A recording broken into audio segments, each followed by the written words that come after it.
It's always like that. Like what? Whenever I get to liking someone, they ain't around long. Clint Eastwood is known for his gritty roles, steely stare, and no-nonsense attitude, but behind closed doors, there's a side of him few have ever seen. When the doors to his private garage were finally opened, what was discovered inside left everyone stunned. We're not talking about your typical Hollywood car collection. This was something else. From rare machines to mysterious items no one expected, Eastwood's secret stash is as legendary as the man himself. Buckle up, because what's hiding in his garage will absolutely blow your mind. Before the spotlight. Clint Eastwood was born in San Francisco, California on May 1, 1930. Right from the outset, he was a star. After the biblical strongman Samson, the nurses were so impressed that they named him Samson. The local newspaper even ran with the tale. Never in his wildest dreams did he imagine that this would be his first taste of fame in Hollywood. But it was his big break. Living through the Great Depression, his middle-class Californian parents, Clinton Eastwood Sr. and Ruth Runner, struggled to provide for their son. His dad was in the steel industry and then moved into sales. In times of need, his mother would work in factories. Despite the hardships, they offered Clint and his sister Jean, who was born in 1934, a stable home. In their quest for improved circumstances, the family relocated frequently. These upheavals molded Eastwood's sense of independence and made him flexible. The Eastwoods had moved to Piedmont, California, a posh area close to Oakland, by the year 1940. Until the Supreme Court outlawed racial housing restrictions, minorities could not even purchase homes in this privileged neighborhood. The year was 1998. A swimming pool, country club memberships, and several cars belonged to the affluent family. A lot of households during the Great Depression could only dream of having these goods. A high school diploma eluded Eastwood. His low GPA made going to college and majoring in music an unrealistic goal, according to several accounts. He ditched school and dove headfirst into a slew of physically demanding jobs that would mold him into the man he is today. His life changed drastically in 1951 when he was drafted into the army to fight in the Korean War. Serving as a lifeguard, he was posted to Fort Ord. Many at Fort Ord thought he was lucky while stationed there. Don Loomis, a fellow serviceman, recalls hearing from someone else that Eastwood was seeing the daughter of a high-ranking officer. If it is so, the relationship might have been useful when picking names for assignments. More than routine duties. His service in the military offered more than just mundane chores. While returning from a clandestine meeting in Seattle in 1951, he became embroiled in a struggle for his life. Near Point Reyes, he was a passenger on a Douglas bomber that fell into the ocean due to a lack of fuel. They swam several miles to safety, only equipped with a life raft. Even after that terrifying ordeal, he remained unfazed.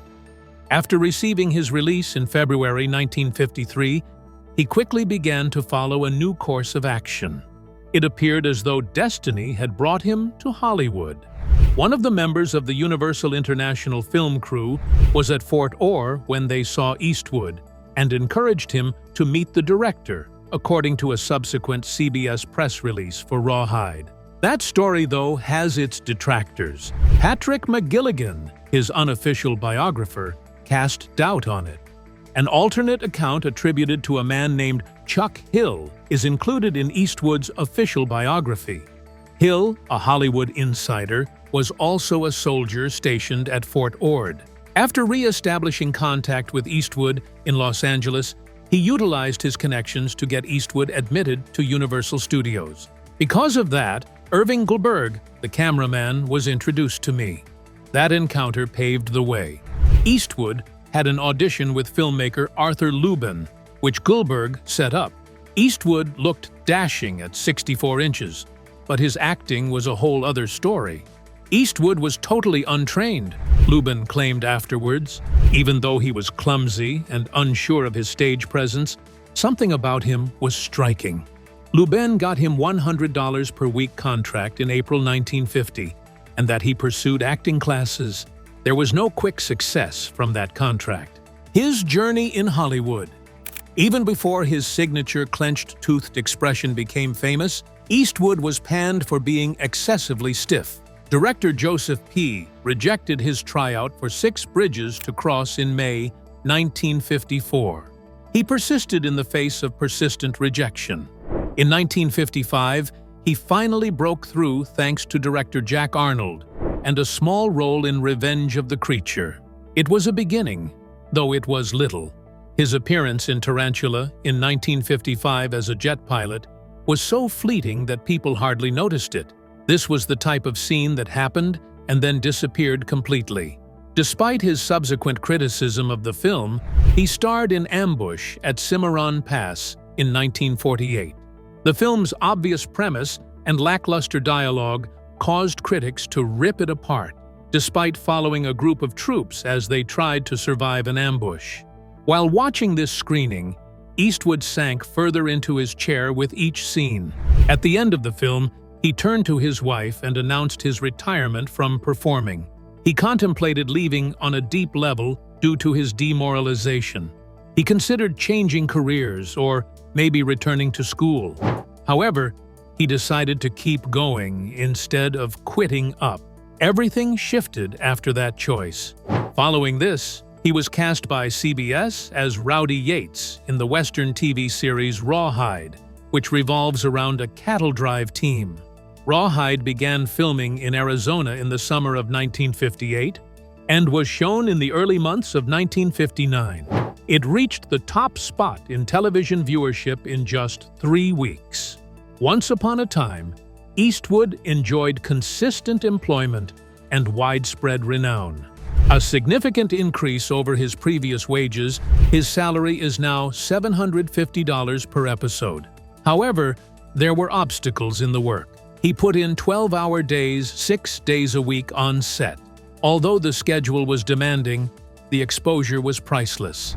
Despite the fact that Rawhide catapulted him to fame, Eastwood was dissatisfied with the script.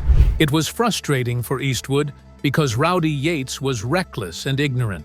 He went so far as to label him the Plains Stupid. He aspired to portray more weighty characters, but the program limited his versatility. The year 1965 was the beginning of Rawhide's downfall. That year, CBS canceled it due to falling ratings. It would have been devastating for a lot of actors' careers if they had lost a big role. However, Eastwood finally got the chance he had been seeking. Beyond television, he was prepared to go. He decided to take a chance, since he wasn't getting the jobs he desired from Hollywood. In the same year, Sergio Leone, an Italian filmmaker, was casting for the lead role in his new picture, A Fistful of Dollars. Notable actors such as Charles Bronson and Henry Fonda had already declined the part. Someone who could command the screen with minimal words was what Leone was looking for. Someone with a quiet ferocity. That was an apt description for Eastwood. In contrast to Hollywood's recent clean-cut westerns, he perceived something unique in the screenplay. In this universe, heroes lacked inherent virtue, and quick, savage violence was the norm. That was his job. With a meager budget of only $200,000, A Fistful of Dollars was shot in Spain. An enigmatic gunslinger pitted 2 rival gangs against one another in this loose remake of Yojimbo, the film by Akira Kurosawa, which had previously focused on a nomadic samurai. A Western hero like Eastwood's character, later dubbed the Man with No Name, had never existed. The man hardly uttered a word. No one ever asked him to clarify. He let his poncho and cigarillo chew to convey his message. When it premiered in Italy in 1964, nobody was expecting much from the picture. Then it started doing well. The film made $14 million, 5 million copies sold globally, and provided viewers with a fresh take on the Western genre. It was also the first of its kind in Hollywood. ushering in a new era of gritty, violent spaghetti westerns. A Fistful of Money popularity made a sequel inevitable. Lee Van Cleef plays Colonel Mortimer, a bounty hunter out for vengeance. And Eastwood's character gets a partner in the 1965 film For a Few More Dollars. The plot thickened, the stakes rose, and the globe grew. Eastwood's presence grew stronger. With the release of The Good, the Bad, and the Ugly in 1966, Eastwood had established himself as a full-fledged cinematic star, and his star power continued to rise. The most famous of the trilogy's 3 films was the third. It trailed 3 gunners. Lee Van Cleef portrays the evil Angel Eyes, Eastwood, the good Blondie, and Eli Wallach, the ugly Tuco. While they dug for hidden wealth in the midst of the Civil War, Leon's direction had matured, and the score by Ennio Morricone made every moment unforgettable. One of the most memorable scenes in cinematic history is the final showdown, a 3-way duel set in a cemetery. The movies may have made Eastwood famous, but he and Leon didn't always get along.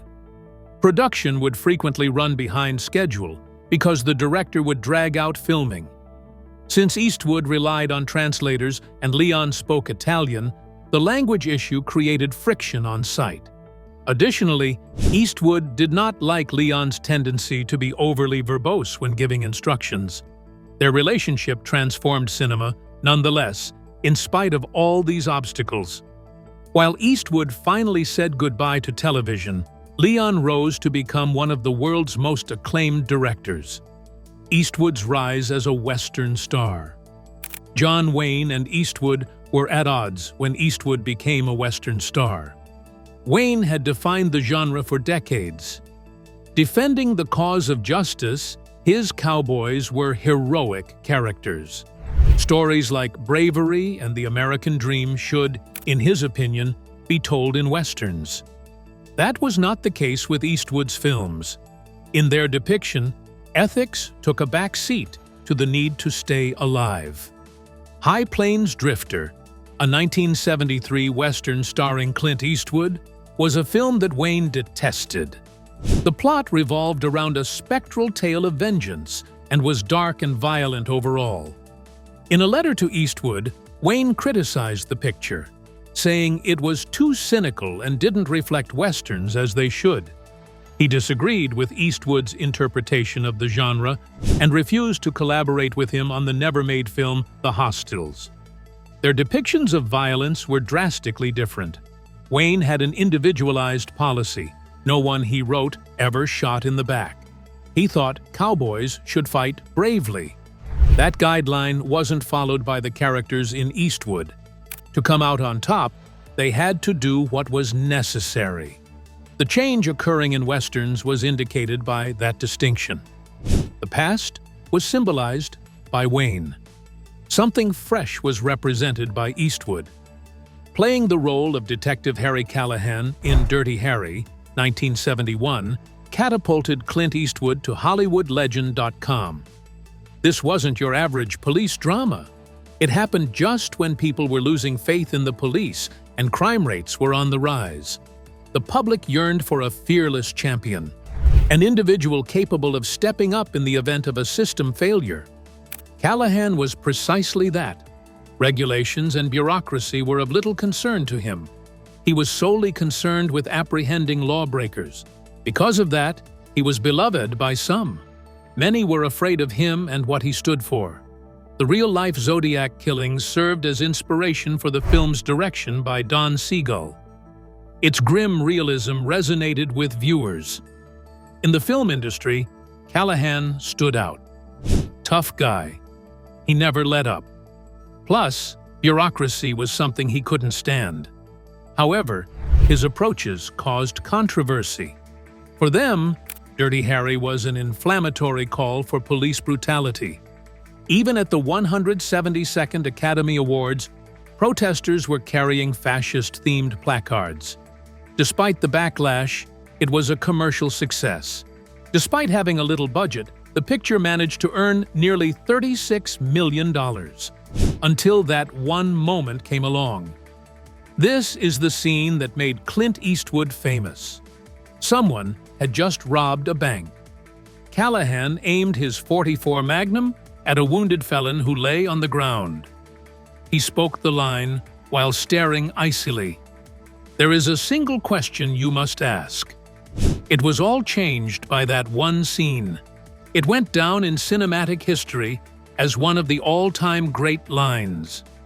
In Abrupt Impact, 1988, 12 years later, Eastwood repeated the feat. On this occasion, he entered a diner while the heist was in progress and pointed his revolver at the lone survivor. He spoke fearlessly and calmly, saying, "Go ahead, make my day." It wasn't only a famous remark. It became ingrained in American culture. The political sphere, as well as film and television, cited it. Reagan used it in 1985 to threaten to reject a tax hike in a speech. No matter how sincere their intentions or how lofty their dreams, I am prepared to veto any tax increase that Congress considers doing. Plus, there's just one thing I can say to those who want to raise taxes. Feel free to brighten my day. Cheers broke out from the crowd. Afterwards, it was named 6th on the list of the all-time greatest movie phrases by the American Film Institute. That being said, Eastwood was more than Dirty Harry. His work in westerns was already well established. His major hits.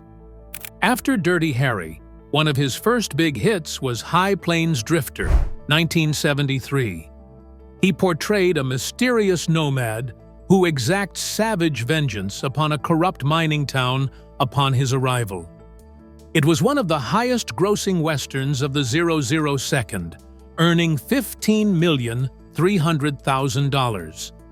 Josie Wales, the notorious criminal, arrived in the year 976%. For this film, Eastwood did double duty as director and actor. The video chronicled the Civil War-era massacre of a Missouri farmer's family at the hands of Union troops. When all else fails, he turns to crime and becomes a wanted man for the very men who brought him down. With a budget of only $3,700,000, it was a huge financial success, grossing $31,800,000. The cultural importance of the film was recognized when the Library of Congress placed it on the National Film Registry decades later. The 1971 picture Escape from Alcatraz, which was based on the actual prison break of 1962, reunited Eastwood and Don Siegel. The escape plotter, Frank Morris, who he played, was a mastermind. A thrilling experience that left viewers on the tip of their seats. One of the most well-known jail escape stories of all time, the film grossed $43 million. Eastwood never stopped challenging the status quo, even as he aged. He portrayed the role of Walt Kowalski in Gran Torino in 2008. A film about a Korean War veteran who develops an unusual friendship with a Hong Kong adolescent. Though some missed the mark, the story was really about finding salvation. Some critics felt the picture perpetuated stereotypes due to its heavy use of racial insults. Actor B. Vang, who played Thao, later addressed the issue of viewers laughing off the insults rather than getting the point. Gran Torino was a huge hit, regardless of the criticism. Though it only had a budget of $33 million, it managed to earn $269 million globally. The film was viewed by some as a candid examination of cultural and generational differences. Some thought it was too broad. However, its influence was undeniable. Clint Eastwood didn't merely disappear into the background. He seized command and clung to it tenaciously. He won Oscars for directing and shaped modern cinema with outstanding pictures, and his acting career became legendary as well. He helmed the 1992 Western Unforgiven, which debunked traditional Western cliches. A former bandit named William Money was dragged back into bloodshed in this story. Actor Clint Eastwood brought a subtle intensity to the pivotal role he played. 4 Oscars were bestowed for the picture, including Best Picture. For Best Director, Eastwood received his first Academy Award. The role of the merciless sheriff, Little Bill Daggett, was played by Gene Hackman, who was awarded Best Supporting Actor. It was a groundbreaking picture that showed Westerns could have more than only heroism and gunfights. Eastwood delivers another masterpiece. His dark and emotionally charged drama, Mystic River, was directed by him in 2003. Tragedies and acts of violence devastated the lives of 3 childhood friends who the film followed. Jimmy Markham, played by Sean Penn, is a distraught father who has lost his daughter in a tragedy. Dave Bohl, portrayed by Tim Robbins, is a man whose past traumas continue to affect him. They were both honored with Oscars for their roles. 6 Oscars were up for grabs, with Best Picture and Director among them. A visceral and terrifying tale that shook the audience to their core. In 2004, Million Doll Baby was released. The film gave the impression of being standard boxing fare at first.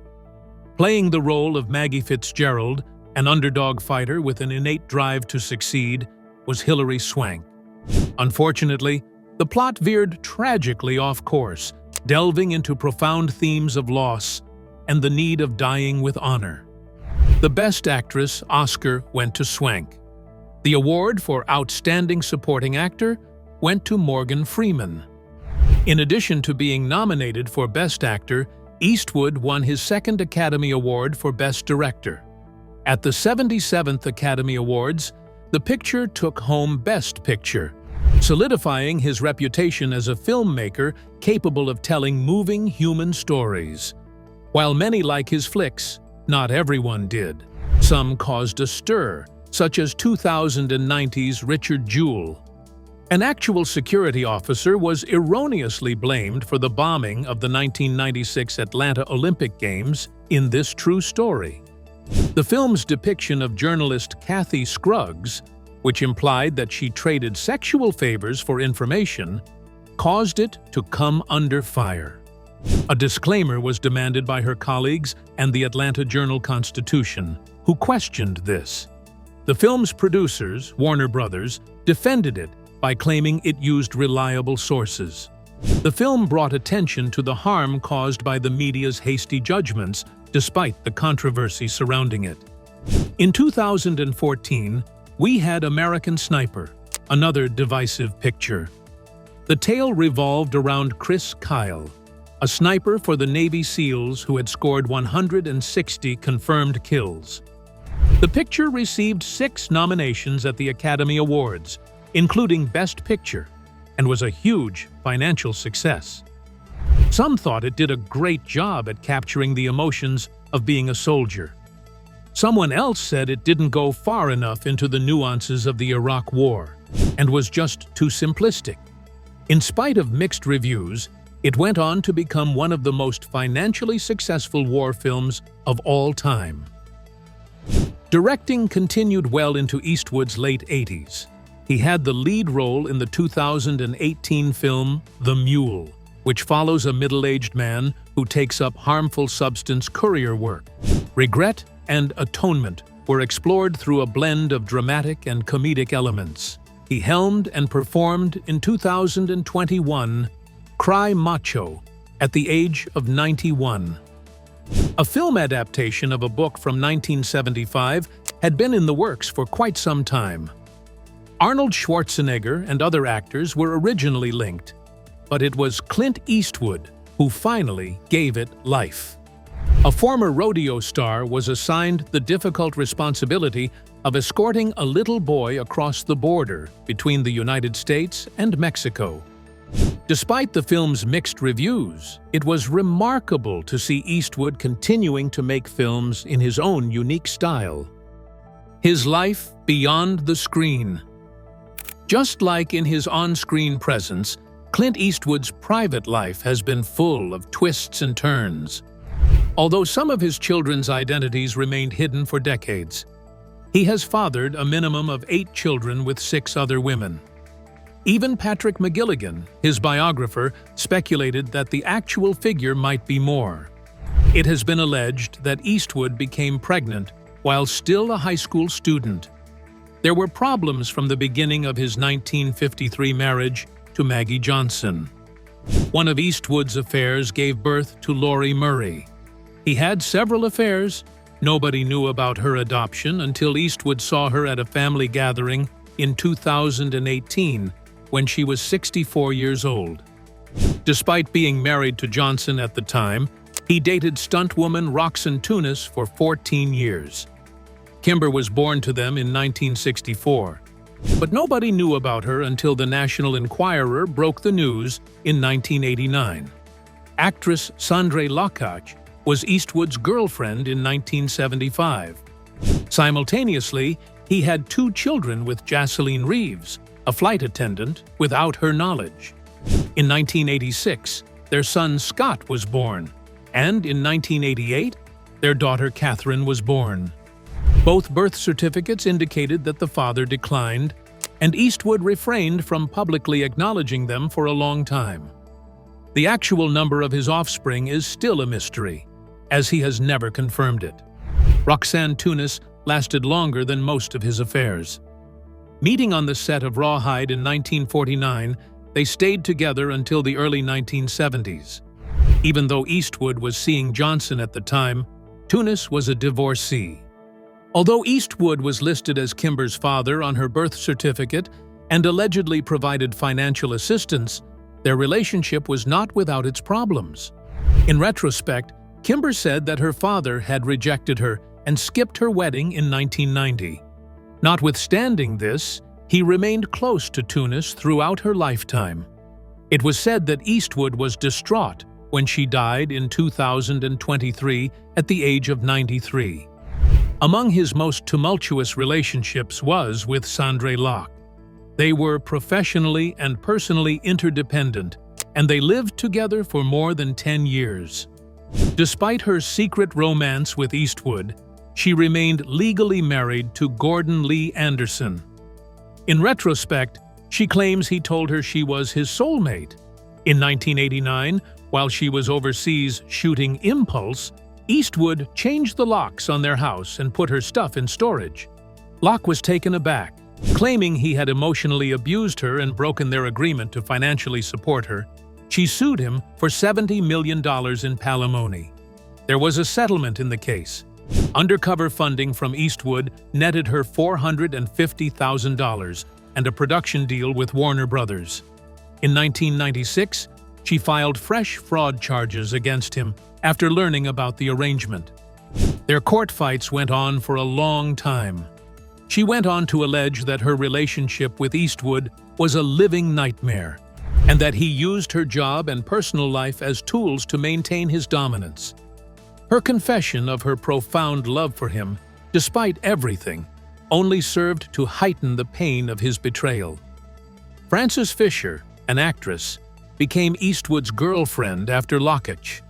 The discovery that he had fathered 2 children with Jocelyn Reeves during their relationship in 1995 led to the end of their partnership. Pfizer was taken by surprise. She was caught unawares by the affair and found it difficult to absorb the news. Dina Ruiz, a television presenter, was Eastwood's bride in 1996. Theirs was the longest-lasting of his relationships, but by 2013, they were already experiencing issues.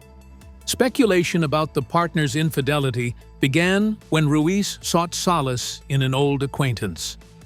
By 2014, the divorce had been finalized. However, Eastwood's family drama persisted even after their marriage ended. Catherine, his daughter, went on social media in 2024 to accuse her stepmother, Dana Ruiz, and her siblings of mistreating her at family gatherings. Clint Eastwood's love for cars. While a student at Oakland Technical High School, Clint Eastwood had an early passion for automobiles. He learned the ins and outs of engines through his hands-on experience and formal auto mechanic training. An unquenchable fire was kindled in me in these classes. As an example of his rebellious nature, Eastwood frequently claimed that his only desires in his younger years were easy ladies and fast cars. Even if it was an exaggeration, his passion for mechanics and speed was genuine. He started taking cross-country road excursions across California by the age of 15. Even before he became famous in Hollywood, he adored traveling. His personal life and films, in which automobiles frequently played pivotal roles, were both impacted by his formative years. His first vehicle lacked ostentation. A 1949 Chevrolet panel vehicle cost him only $25 in 1951, around $260 today's money. A car wasn't the only thing it might be. During his early years in Hollywood, while he was fighting for survival, it became his home. A 216 cubic inch Thriftmaster straight-six engine producing 90 horsepower was installed in the vehicle. Considering the era, that wasn't much, but it served its purpose reliably. By insulating it with movie theater curtains and installing an old mattress in the back, Eastwood transformed the truck into a habitable dwelling. He later made light of the fact that the 3-speed manual transmission had taught him patience more than any acting lesson since it was so difficult to operate. Even after all these years, he still has the truck in his collection, a sobering reminder of his early hardships after having it restored for $65,000. The Eastwood's collection blossomed into an extraordinary item as time went on. He exhibited a wide range of styles. He amassed a collection of automobiles that reflected the technological progress and design of bygone periods.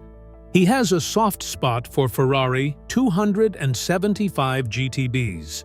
With its 3.3-liter V12 engine producing 280 horsepower, this vehicle is an Italian design marvel, efficient and refined. European sports vehicles aren't Eastwood's only focus, though. Along with that, he possesses a 1977 Pontiac Trans Am Special Edition, the very model that became iconic in Smokey and the Bandit. It features an Oldsmobile 403 V8 engine, a striking black and gold styling, and a large screaming chicken decal on the hood. As evidence of his admiration for automotive heritage, he also possesses rare prototypes of Chrysler vehicles that were never mass-produced. He has an eclectic collection of vehicles that are more like works of art than showroom displays. Even in his films, Eastwood's passion for vehicles was evident. The Gran Torino Sport 1972 Ford is the pinnacle of this type. A representation of traditional American craftsmanship, this vehicle was driven by a 351 cubic inch Cobra Jet V8. It symbolizes Walt Kowalski's fading worldview, his principles, and his history throughout the film. He ended up buying the car once filming Wrapped because Eastwood loved it. The Pontiac Trans Am in Thunderbolt and Lightfoot are just two of the many vehicles from his collection that have made cameo appearances in his films. Cars weren't merely props for Eastwood. In the story, they played a role. In 1965, while he was starring in Rawhide, he made one of his most famous acquisitions. For $7,500, he purchased a Shelby Cobra 427 SC straight from Carroll Shelby, a small fraction of the car's current value, yet a substantial sum when paid at the time.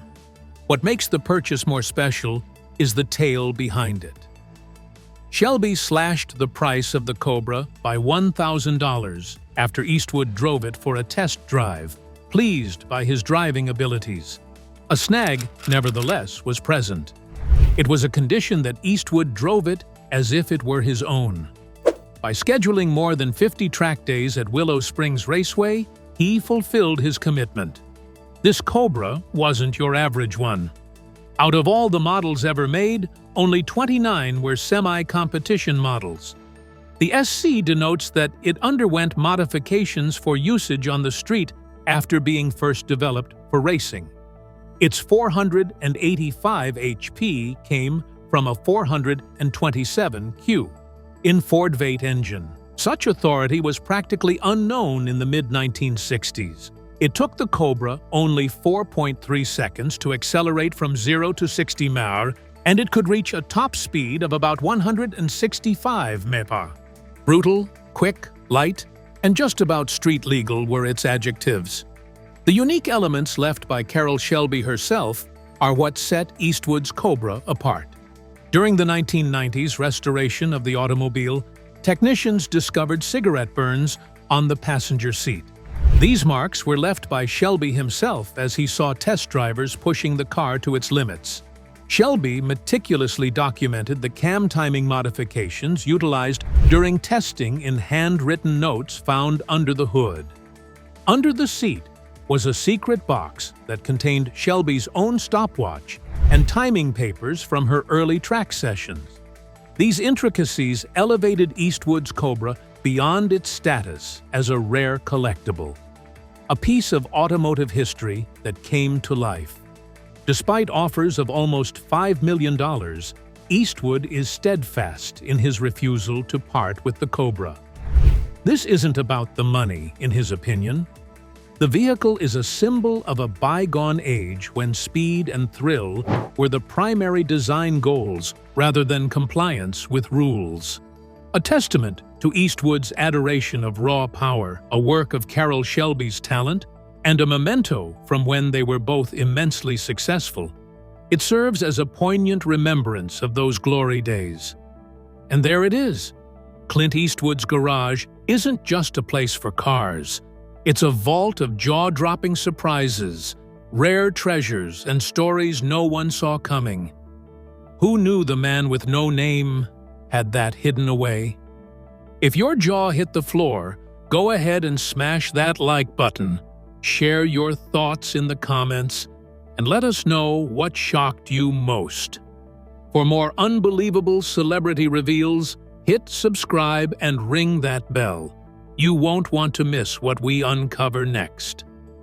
Thanks for watching, and we'll see you inside the next big secret. Click on the next video popping on your screen now.